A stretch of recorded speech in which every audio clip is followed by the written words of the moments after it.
25 अगस्त 2022 को मुंबई के अंधेरी में रहने वाली 15 वर्षीय वंशिका राठौर अपने घर से स्कूल जाने के लिए बोलकर निकलती है। लेकिन जब वंशिका शाम होने तक भी घर वापस नहीं आती तो उसके घर वाले परेशान हो जाते हैं। इसके बाद घबराए माता पिता ने वंशिका को आसपास के इलाके में भी तलाशा, लेकिन उसका कहीं कुछ पता नहीं चलता और आखिर थक हार कर उन्होंने पुलिस स्टेशन जाकर लड़की के लापता होने की रिपोर्ट दर्ज करा दी। उनकी दी गई तहरीर के आधार पर अंधेरी पुलिस ने अपहरण का केस दर्ज किया। अपहरण का केस इसलिए दर्ज किया गया था क्योंकि लापता लड़की नाबालिग थी और फिर 26 अगस्त को यानी कि एक दिन बाद नया गांव के लोगों की नज़र रेलवे स्टेशन के करीब झाड़ियों में एक सूटकेस पर पड़ती है। वो सूटकेस जिस तरह से उस जगह पर पड़ा हुआ था, उसे देखने से ही लग रहा था कि शायद इसमें कुछ तो गलत है। और जब उन्होंने थोड़ा पास जाकर देखा तो उन्हें सूटकेस से दुर्गंध आ रही थी और इसके बाद वहां पर मौजूद लोगों ने तुरंत नया गांव रेलवे स्टेशन पुलिस को सूचना दी, क्योंकि ये मामला हत्या का था। इसलिए नया गांव रेलवे पुलिस ने तुरंत फ़ोन करके अंधेरी पुलिस को इसकी सूचना दी। इसके बाद पुलिस ने मौके पर पहुंचकर सूटकेस के अंदर से एक लाश, एक स्कूल ड्रेस और एक कंबल अपने कब्जे में ले लिया। इसके बाद शव को पोस्टमार्टम के लिए भेजा गया। साथ ही पुलिस ने उस स्कूल ड्रेस की जांच करके स्कूल के बारे में भी पता लगाया। साथ ही पुलिस ने फ़ोन करके थाने भी बुलाया। जिस लड़की के घर वालों ने 25 तारीख को अपनी बेटी की गुमशुदगी की रिपोर्ट लिखवाई थी, पुलिस ने उन्हें बताया कि हमें एक लड़की की लाश मिली है, इसलिए आप यहां आकर इस लाश की शिनाख्त कर लीजिए कि ये आपकी बेटी की लाश है या नहीं। इसके बाद वंशिता के घर वाले दिल को मजबूत करके पुलिस के पास पहुंचते हैं। वहां से उन्हें पोस्टमार्टम हाउस ले जाया गया और उन्होंने देखते ही पहचान लिया कि ये उनकी 15 साल की बेटी वंशिता ही है, जो एक दिन पहले स्कूल जाने के लिए घर से निकली थी। वंशिता के माता पिता का रो रो कर बुरा हाल था। पुलिस ने उनको तसल्ली दी और साथ ही उनको कहा कि आपकी बेटी को तो हम वापस नहीं ला सकते, लेकिन हम उसके कातिलों को बहुत जल्दी पकड़ लेंगे। इसके बाद पुलिस ने उनसे पूछा कि क्या आपको किसी पर शक है जिसने आपकी बेटी की हत्या की हो या आपके किसी से कोई पुरानी दुश्मनी हो। जैसे ही पुलिस ने ये सवाल पूछा तो घर वालों ने तुरंत जवाब दिया कि हाँ, हमें एक लड़के पे शक है, क्योंकि वो लड़का हमारी बेटी को परेशान करता था और हमें शक ही नहीं बल्कि पूरा यकीन है कि उसी ने वंशिता की हत्या की होगी, क्योंकि कुछ दिन पहले उन्होंने उस लड़के को बहुत डांटा फटकारा था और उसे चेतावनी भी दी थी कि अगर कभी उसने हमारी बेटी से दोबारा मिलने की कोशिश की तो तुम्हारे लिए अच्छा नहीं होगा, और इसलिए हो सकता है कि उसी लड़के ने वंशिता की हत्या की हो। उन्होंने पुलिस को ये भी बताया कि उस लड़के का नाम संतोष मकवाना है और साथ ही लड़के के घर वालों ने पुलिस को संतोष का मोबाइल नंबर और उसके घर का एड्रेस भी बताया। इसके बाद पुलिस ने संतोष मकवाना के बारे में और ज़्यादा जानकारी जुटाने की कोशिश की। साथ ही पुलिस की एक टीम ने संतोष मकवाना के घर पर छापा मारा, लेकिन संतोष वहां पर नहीं था और जो नंबर वंशिता के घर वालों ने पुलिस को बताया था वो नंबर भी स्विच ऑफ आ रहा था। ये तो जाहिर सी ही बात है कि जो सस्पेक्ट होगा वो बचने के लिए अपना सबसे पहले मोबाइल ही स्विच ऑफ करता है, और पुलिस के लिए ये सबसे बड़ा झटका था, क्योंकि अब पुलिस को ये समझ में नहीं आ रहा था कि जब उसका मोबाइल स्विच ऑफ है तो ऐसे में संतोष को कैसे पकड़ा जाए और उस तक कैसे पहुंचा जाए। यानी कि अब मुंबई पुलिस के सामने एक चैलेंज था। इसके बाद पुलिस ने उस मोबाइल नंबर को सर्विलांस पर लगा दिया ताकि अगर वो मोबाइल किसी समय किसी भी जगह पर ऑन हो तो उसके बारे में पुलिस को तुरंत जानकारी मिल सके, और पुलिस के इस प्रयास का परिणाम भी बहुत ही जल्द आ गया। 27 अगस्त को पुलिस ने देखा कि संतोष का मोबाइल केवल 10 सेकंड के लिए ऑन हुआ था। जैसे ही पुलिस को पता चला कि मोबाइल ऑन हुआ है तो पुलिस ने तुरंत ये पता लगाया कि ये मोबाइल फ़ोन किस जगह ऑन हुआ है। लेकिन जब पुलिस ने सर्विस प्रोवाइडर से एक दूसरे रिसोर्सर से पता किया कि ये फ़ोन नंबर कहाँ ऑन हुआ है, तो उन्होंने बताया कि ये फ़ोन मुंबई में तो है ही नहीं, बल्कि ये तो गुजरात की राजधानी अहमदाबाद में है। इसके बाद ये पता लगाया गया कि अहमदाबाद में किस जगह है और उसके टावर की लोकेशन क्या है। पुलिस को पता चला कि अहमदाबाद में रेलवे स्टेशन का जो टावर है, उस टावर से ये मोबाइल मात्र 10 सेकंड के लिए कनेक्ट हुआ था और फिर वापस स्विच ऑफ हो गया। लेकिन जब ये फ़ोन ऑन हुआ था तो 5:20 का समय था। अब पुलिस को लगने लगा था कि हो सकता है संतोष मकवाना और विशाल ये दोनों किसी ट्रेन में बैठकर मुंबई से अहमदाबाद पहुँचे हों और अहमदाबाद में उतरकर कहीं छिपने की कोशिश कर रहे हों। इसके बाद नया गांव पुलिस ने अहमदाबाद पुलिस से संपर्क किया। इसके बाद अहमदाबाद पुलिस ने रेलवे स्टेशन और उसके आसपास जितने भी सीसीटीवी कैमरे थे, यानी होटल, लॉज तथा रास्तों पर, पुलिस ने उन सभी को चेक करना शुरू किया। लेकिन आपको ये जानकर हैरानी होगी कि इतनी मेहनत और मशक्क़त करने के बावजूद भी पुलिस को गुजरात में अहमदाबाद रेलवे स्टेशन के आसपास किसी भी सीसीटीवी में वो दोनों लड़के ही नज़र नहीं आए। ना तो वो ट्रेन से उतरते हुए दिखे और ना कहीं बाहर जाते हुए, और ना ही किसी लॉज रेस्टोरेंट में। किसी भी फुटेज में वो लड़के दिखे ही नहीं थे। अब पुलिस के लिए उन्हें पकड़ना और ज़्यादा चैलेंजिंग हो गया था, क्योंकि पुलिस को ये समझ ही नहीं आ रहा था कि अगर ये लोग गुजरात गए थे तो फिर गुजरात में कहाँ गायब हो गए। खैर, पुलिस भी पूरी मेहनत और ईमानदारी से इस केस की जांच कर रही थी। जांच करते हुए पुलिस इस नतीजे पर पहुंची कि उस समय वसई से एक ट्रेन अहमदाबाद से होते हुए राजस्थान की ओर जाती है और ट्रेन बेंगलुरु कर्नाटक से चलती है।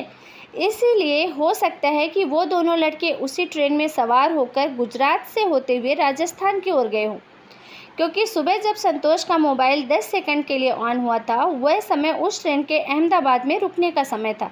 और अब पुलिस समझ गई कि वो दोनों लड़के प्लेटफॉर्म पर नहीं थे, बल्कि वो दोनों ट्रेन में ही बैठे थे जो बेंगलुरु से वसई होते हुए राजस्थान जा रही थी। जब ये ट्रेन कुछ देर के लिए अहमदाबाद में रुकी थी तो इत्तेफाक से उसी समय संतोष का मोबाइल 10 सेकंड के लिए ऑन हो गया था। इसके बाद पुलिस ने वसई से लेकर गुजरात से राजस्थान जहां तक वो ट्रेन जाती है उस पूरे रूट की चेकिंग करनी शुरू की। पुलिस ने जब वसई रेलवे स्टेशन के कैमरे को खंगाला तो वहां से उन्हें एक महत्वपूर्ण जानकारी मिली। सीसीटीवी फुटेज में पुलिस ने देखा कि वो दोनों लड़के वंशिता की हत्या वाले दिन ट्रेन में चढ़ते हुए सीसीटीवी कैमरे में साफ नजर आ रहे थे। संतोष और विशाल इंजन के पिछले वाले डब्बे में चढ़े थे और अब पुलिस को इस जांच में एक महत्वपूर्ण सुराग तो मिल ही गया था, जिससे पुलिस को ये पता चल गया था कि वो दोनों कौन सी ट्रेन में और किस डब्बे में सवार हुए थे।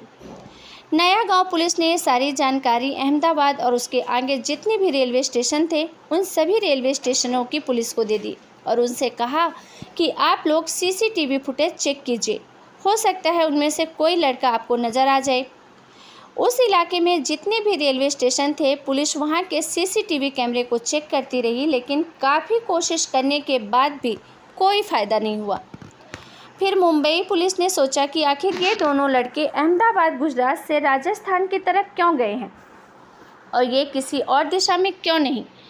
जब पुलिस ने इस एंगल से जांच की तो पुलिस को पता चला कि संतोष मकवाना, यानी जिस पर हत्या का आरोप है, उसकी दादी अहमदाबाद से 146 किलोमीटर दूर पालनपुर में रहती है। पुलिस को जब ये जानकारी मिली तो पुलिस को यकीन हो गया था कि हो न हो वो दोनों पालनपुर रेलवे स्टेशन पर ही उतरे होंगे और इसके बाद पुलिस ने पालनपुर रेलवे स्टेशन पुलिस से संपर्क किया। मुंबई पुलिस ने उनसे कहा कि आप एक बार सीसीटीवी फुटेज चेक कीजिए और अगर वो दोनों लड़के आपको नज़र आएँ तो इसकी हमें जानकारी दीजिए। इसके बाद Palanpur railway police CCTV footage को चेक करती है, लेकिन वहाँ के से किसी के भी सीसीटीवी में ये दोनों लड़के ट्रेन से नीचे उतरते नहीं दिखे।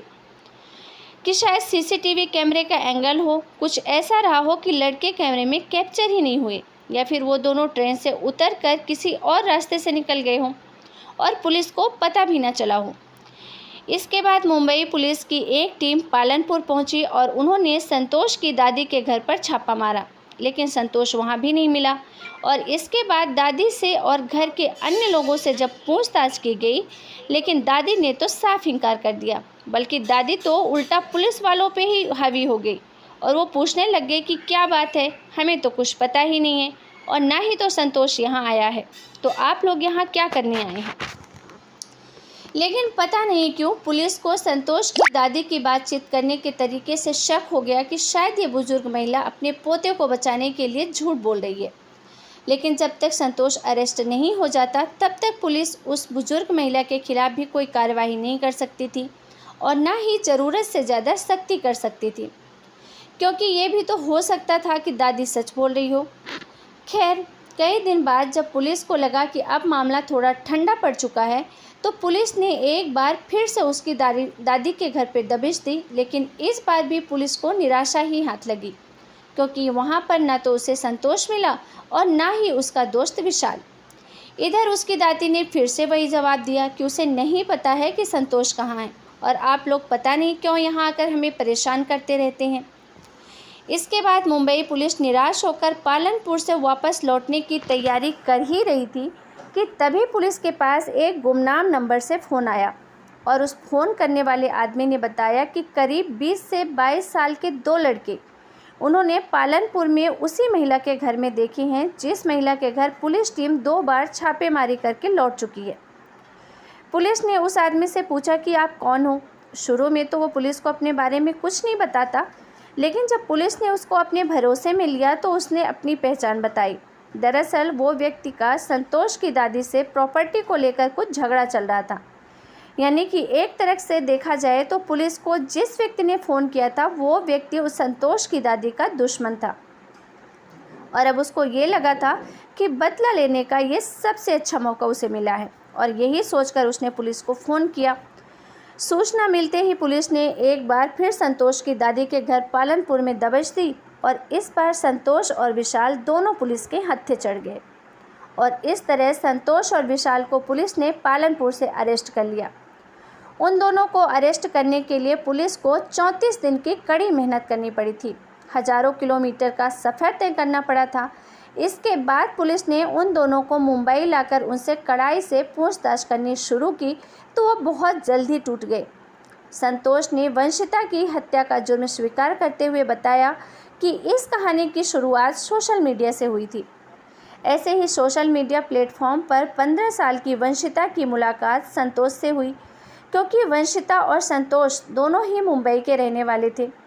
वंशिता की सोशल मीडिया पर हर दिन संतोष से बातें होती थी और इसी तरह बातचीत और चैटिंग करते करते वो दोनों बहुत अच्छे दोस्त बन जाते हैं और फिर धीरे धीरे वंशिता संतोष मकवाना से प्यार करने लगती है।